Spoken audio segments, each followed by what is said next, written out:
Good evening. Welcome to Read, Rant, and Review. Today we are going to look at a book about vampires, a request by one of our faithful viewers.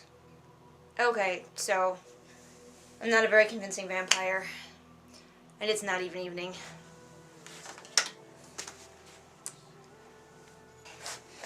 That's better.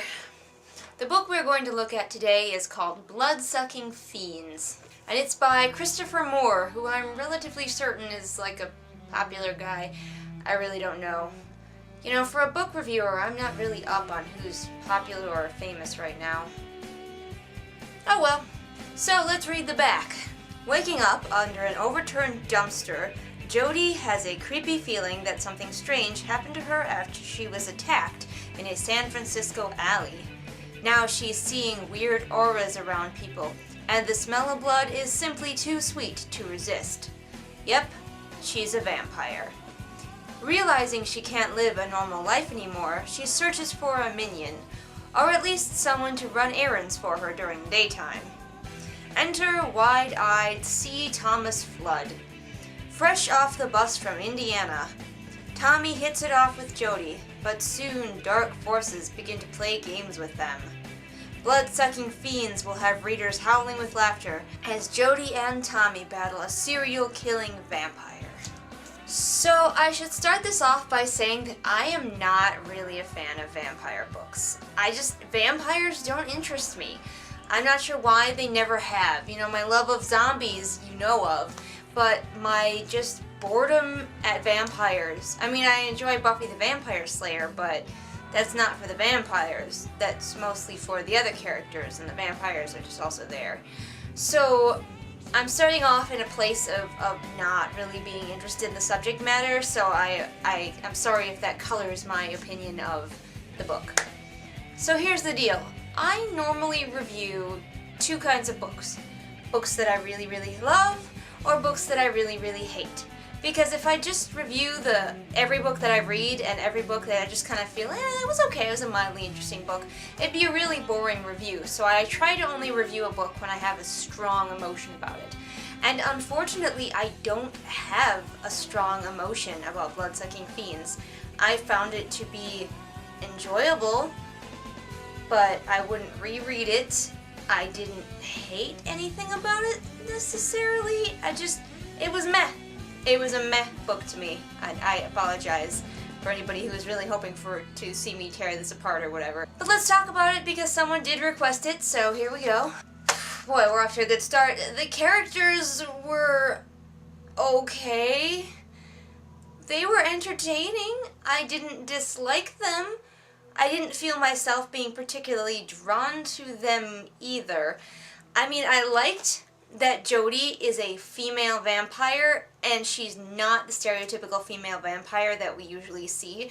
She just is an average person trying to deal with the fact that now she's a vampire, and that's pretty enjoyable, and she is a woman and a vampire without being a stereotype in either of those cases. I mean, she is a little bit concerned about clothes and her weight, but it's never like in your face like, oh man, women's, they so into clothes and dieting, am I right? And the male character was okay. He was like a country bumpkin guy who didn't understand city things, and he was nice. I liked him. I have no strong feelings about this book. It's bad. I better conjure up some strong feelings soon. I liked the Emperor character. He's cool. He shows up in the very beginning of the book, so I don't think it's too much of a spoiler for me to tell you about him. He is a bum, kind of, who thinks he's like the emperor of the city, and he's got two dogs that go around with him that are his men. And yeah, he's entertaining. I think he was probably my favorite character. Again, I don't feel super strong about it, but he was alright. I do hope, however, because this book is a series, because every fucking book is part of a series now, see my rant about that, because this book is part of a series, I do hope that the Emperor is in more, and we find out more about him. He because he is a little smidge confusing at times.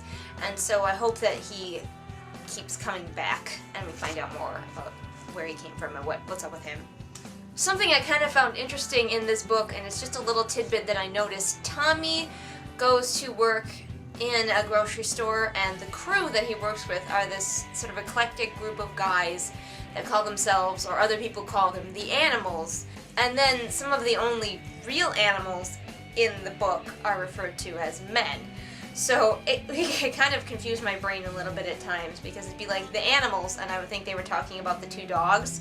But the two dogs are the men, and the group of dudes is the Animals. And I think that was an intentional contrast. Just, I don't know what you do with it, I'm just pointing it out. However, I could not keep the Animals straight. They were all given sort of personalities, I guess, but I couldn't remember who was who at any given time. There were a couple of smaller subplots within this book that seemed just a smidge aimless. Maybe they're going to come to fruition in later books. I don't really know. Especially some of the subplots weren't necessarily aimless so much as, to me, just not necessary. They felt a little bit like padding, and you know how I feel about padding. But honestly, that's kind of a nitpick. I'm trying really hard to have a strong emotion about this book, so there was padding. Naughty, naughty book. One thing I kind of did like that this book did is there were sex scenes, but they didn't annoy me as much as sex scenes normally do. And that is because none of these sex scenes felt gratuitous, none of them felt like they were there to titillate. I hate it when I'm reading a book and suddenly it feels like it just turned into porn. Even though these sex scenes were kind of intense and unusual because, hey, there's a vampire involved, I was never sitting there rolling my eyes going, oh my gosh, I'm suddenly reading porn. Make it stop. I also liked the ending to this book. It kept me guessing to some extent, and it was fun. It was really fun and really adventurous. And through most of the book, maybe it could be considered a little bit slow, but the ending is definitely worth the trip. It's worth it because it's a really fun and peppy ending. The writing style in this book was very snappy and very witty, and at times that annoyed me. It felt like it was trying too hard.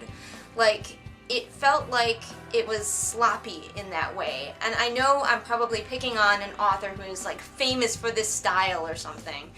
But Terry Pratchett has a very specific way of writing that is super snappy and super witty, but he never makes you feel like it's a gimmick. The writing style in this one, it kept taking me out. I couldn't quite shake how kind of look at me, I can write really snappy, witty way, woo, look at that. Kind of the author just trying to be like Terry Pratchett or like other authors that write that way. And I'm probably way off base and everybody's going, oh my gosh, no, that's Christopher Moore's style, how dare you insult it. But to me it felt gimmicky and it didn't suit the story all the time. Many authors, including myself, strive to write concisely. Don't use 4 words when 1 word will do, and it felt like he was using 4 words when 1 word would have worked. And yeah, I didn't like it. So yeah, I guess that's everything that I can think of. Again, I just kind of felt meh about this book. It wasn't a chore, but it's not necessarily something I would read on my own. It did not make me want to go check out the series, even though I am curious about, what happens with the Emperor. I'm not motivated enough to go read any more books in the series, and it also did not spark any desire to read other vampire books in me. I just don't like vampires, you guys. They're just kind of boring.